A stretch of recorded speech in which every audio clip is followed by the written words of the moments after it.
Hello, YouTube! Steamblade Games here, back again with another YouTube video. Today, as you can see, I am playing Dark Souls. It's been a long time since I've posted, and I am so sorry for that. And, well, a good bit has happened since I've been gone. For one thing, I had the chance to talk with someone from Gaming with Scissors, which was so awesome. And he gave me a few tips on Let's Plays. So, some of my Let's Plays are going to be a lot different now. And I would like to thank him for that. That was pretty cool. Now, the rest of the stuff that's changed, I'll probably address in another video, because for now, I don't want to ramble on and bore you guys. So, sort of what I'm going to be doing in this video is just going through sort of what I do to set up my characters in Dark Souls. And let's see if anybody actually enjoys this, and if you do, comment below and I may make more videos with this character or another character. Who knows?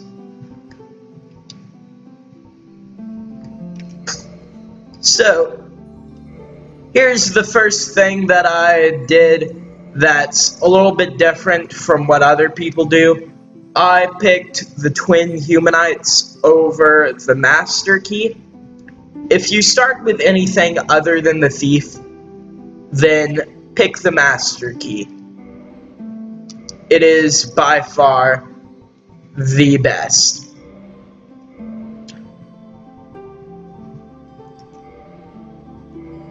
And there's many reasons why. It just... Well, I suppose it really depends on what you're doing, but it will typically save you a lot of money. There we go. So, the character is set up. Nobody really plays this game for the story, so I'm just skipping the cutscenes. Sorry about that, if you actually wanted to find the story of this game. And I realize I'm a little bit late to the party with this game, seeing as it was released years ago, but I've been having a ton of fun with it, so I decided to make a video. So first things first, just don't bother with the undead that are at the start there, and also we're not going to bother trying to beat the boss on the first try.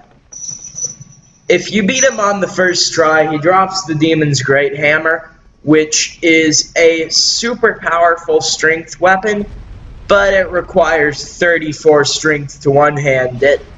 So, yeah, probably not worth it. Really depends on, again, what you're trying to do. This character here, I'm trying to make it a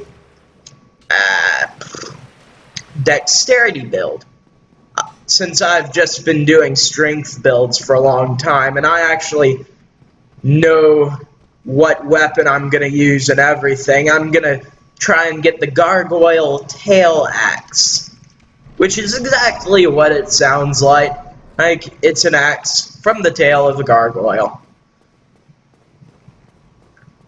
And I suppose later I might do a video on how to get that. Again, it just depends on how many people really enjoy this video.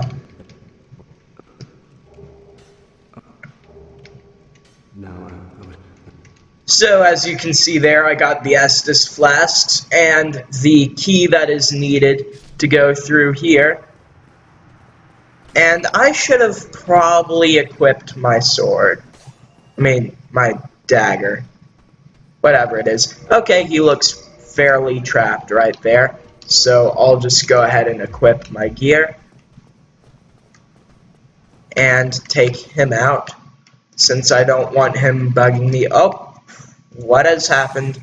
Sorry, I seem to have somehow clicked out.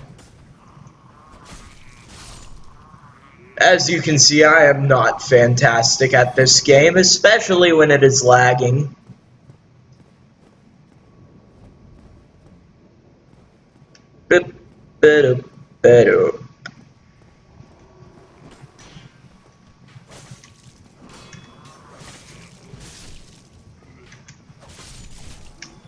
Oh, that probably hurt.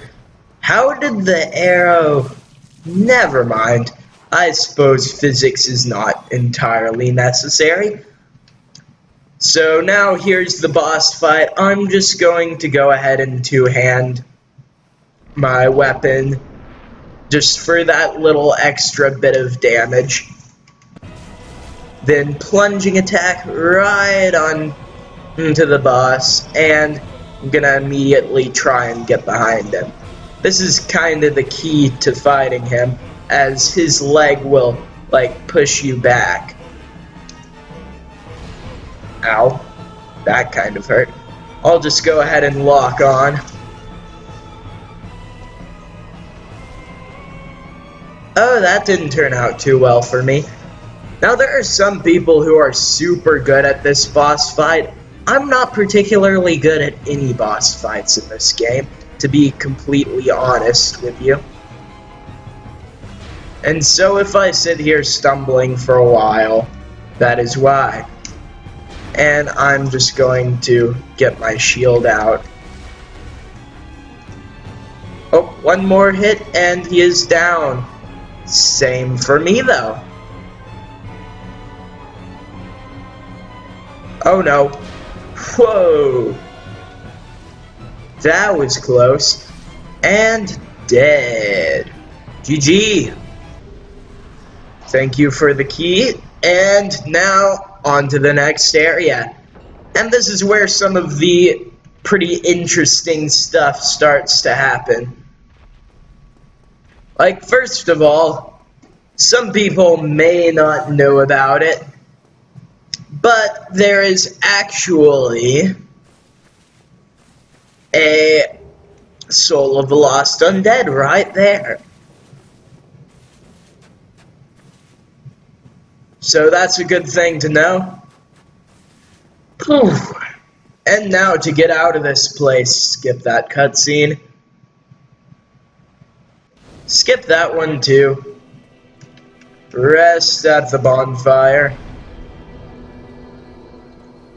And now on to the first pretty cool part.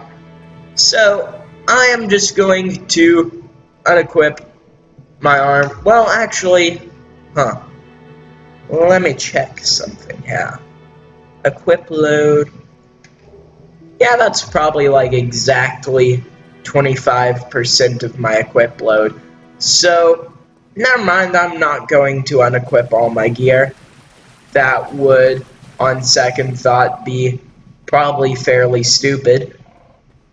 And I'm just going to run through here to get the Caduceus round shield and a bunch of souls. Unfortunately, I cannot remember where the heck the Caduceus round shield is. Oh, there it is. Well, now I can remember for later playthroughs. There's also a cool weapon in here called the Zweihander, which is super helpful for strength builds, although it does require a little bit of dexterity as well as strength. But that's cool, because then if you're kind of indecisive about what you want to do, then the Zweihander could be for you. It handles like a strength weapon, but still scales with dexterity a bit. And actually, this is part of the reason why I'm going to try and get the Gargoyle Tail Axe. It's because it's the only great axe in the game which scales with dexterity instead of strength. Which is fantastic for me, because I'm used to one-handing the Zweihander, which literally by the name is not recommended.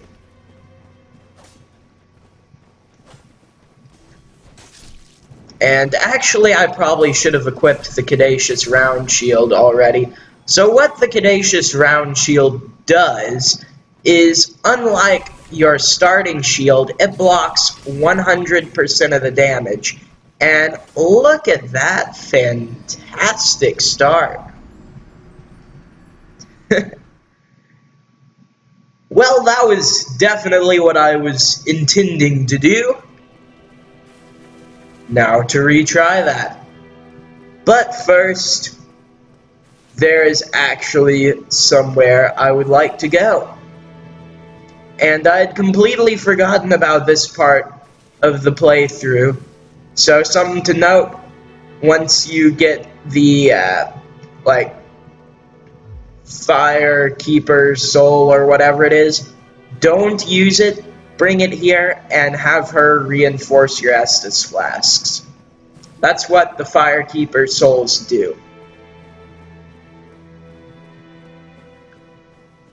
So now what I'm doing is I'm going into the New Londo Ruins so that I can get a really cool weapon known as the S-Stock.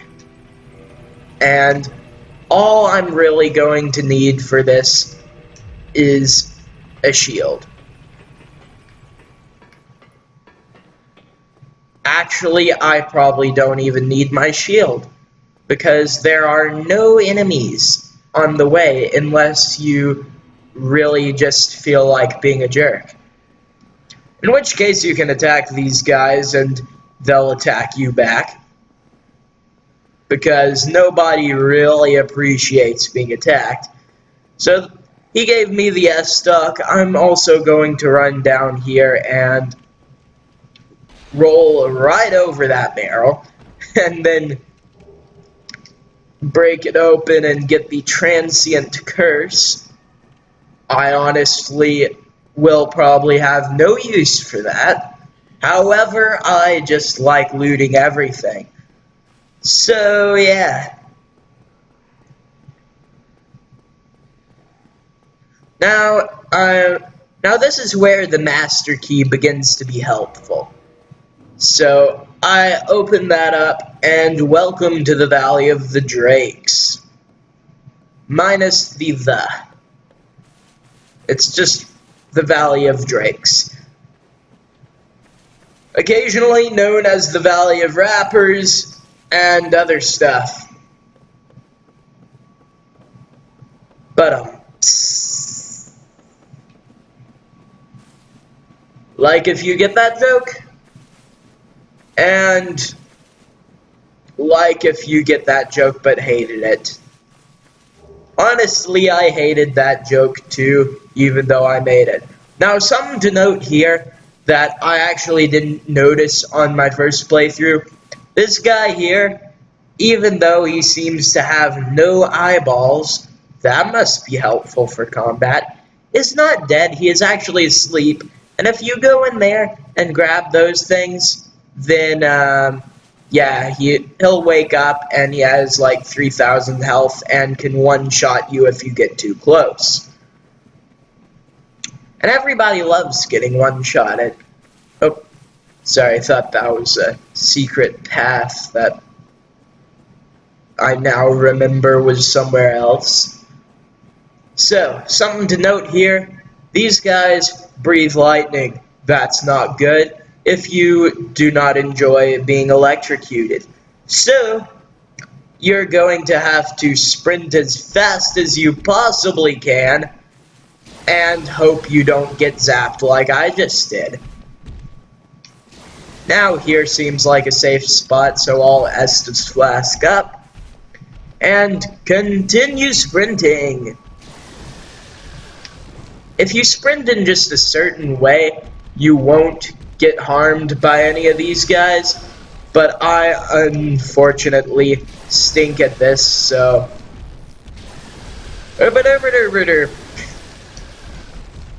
and up the ladder I go. Now, people who actually know what they're doing, unlike me, will probably recognize what I'm doing here.